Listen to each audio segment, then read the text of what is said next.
morning, my name is McKeely Willis, and together with Carly Kozak, we did our presentation on the family development theory, the dynamics of families of teenagers.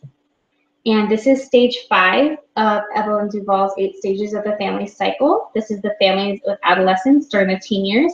And this stage is notorious for increased conflict and problems within the family.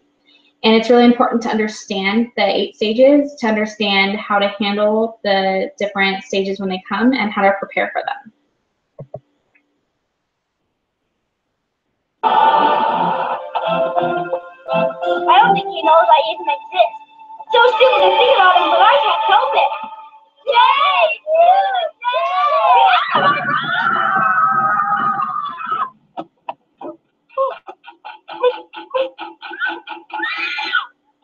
I saw it. Time to check out those Lakers. Mom! Mom! See what happened to my door?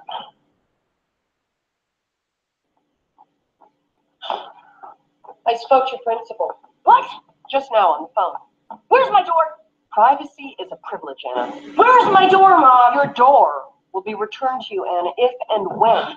I need my door! You give me that door, or I will kill myself. Can I watch? Shut up! I think we can dispense with the drama. And maybe you can just calmly explain to me why you were in detention twice today? Okay, I went to detention. That was only because Stacy Hinkhouse kept hitting me on the head with a volleyball. When is this conflict with Stacy Hinkhouse going to end? Never. Because she's an insane psycho freak. And you know that if you paid like a speck of attention. Anna? What? I think you know I pay attention, Anna. Enough to know that you got an F in English today? Well, Mr. Bates is out to get me. Oh, him too? Yeah. You know, he just looks for ways to torture me. Like today, the one time Jake even spoke to me, he totally is Jake. He's just nobody.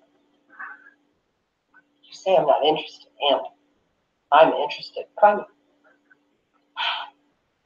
Okay, he's just this really amazing guy, Mom. Where'd you meet him? Detention, but That's promising.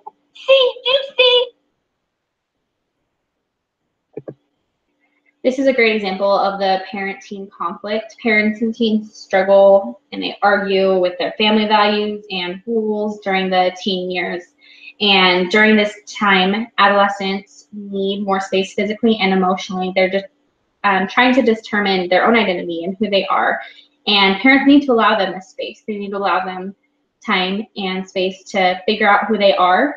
They also need to make sure that they're protecting their child and looking out for their child's best interest. And one way to do this is to make sure that parents and teenagers do have open communication and that they do talk to each other and know what's going on. This will help to ease the tension and decrease the parent-child conflict.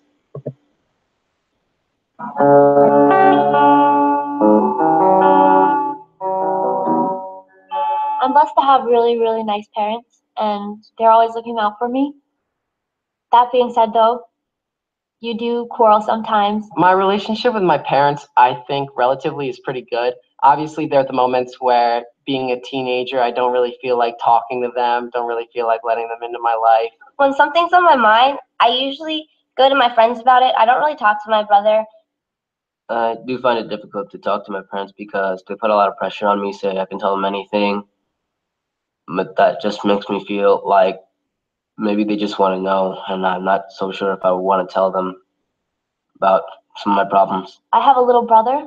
He's about 1 year old, and my mom and I always argue because I have to watch him a lot, and it's part of my job as, you know, as a member of the family. I do have to look after my siblings.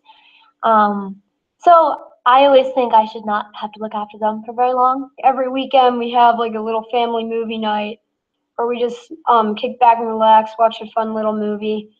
Most of our arguments are over what movie we watch. We don't exactly get along all that well. I mean, we argue a lot.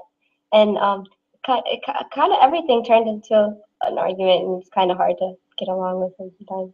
Yeah. My sister's like, no, let's watch Rainbow Pony Unicorn Saves Happy Clown Land.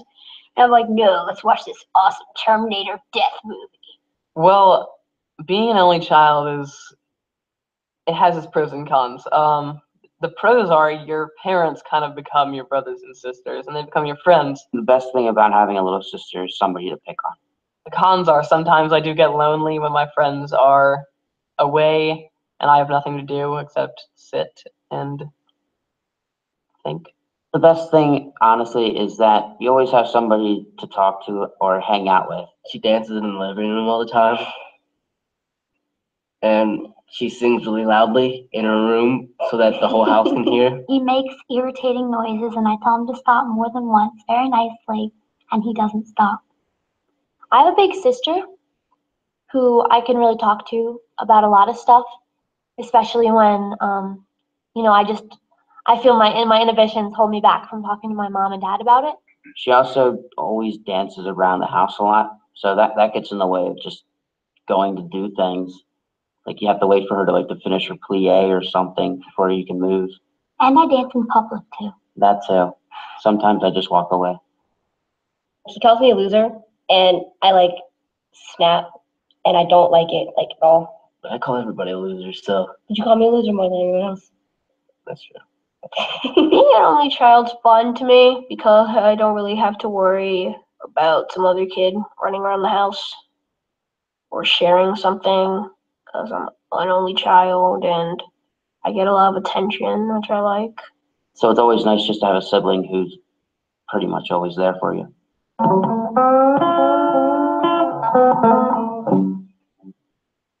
This video, it describes the teen's relationship with their siblings, and it talks about how a lot of them didn't want to turn to their parents.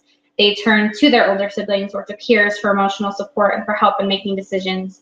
And this is where the communication really comes in. They do have, parents need to reach out to them and make sure that they're going to communicate with them so that that parent communication increases instead of decreases, and hopefully that can also decrease confrontation, which normally the opposite happens. The confrontation increases and the communication with the parents often decreases.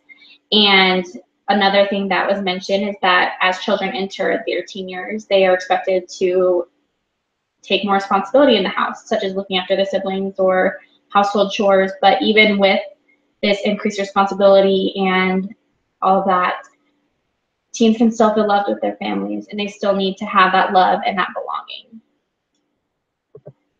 In conclusion, the teenage and adolescent stage is a time for parents to separate themselves, and teens distance themselves so that they can discover who they are and who they will become, and parents provide the emotional support that they need and provide financially as well. And teens still need that guidance. They need the emotional support. They need to know that they can go to their parents and have that communication. And both teens and parents needed to make a priority to keep the peace and to keep that relationship going. And so sometimes family rules do need to be more flexible and others need to be enforced more.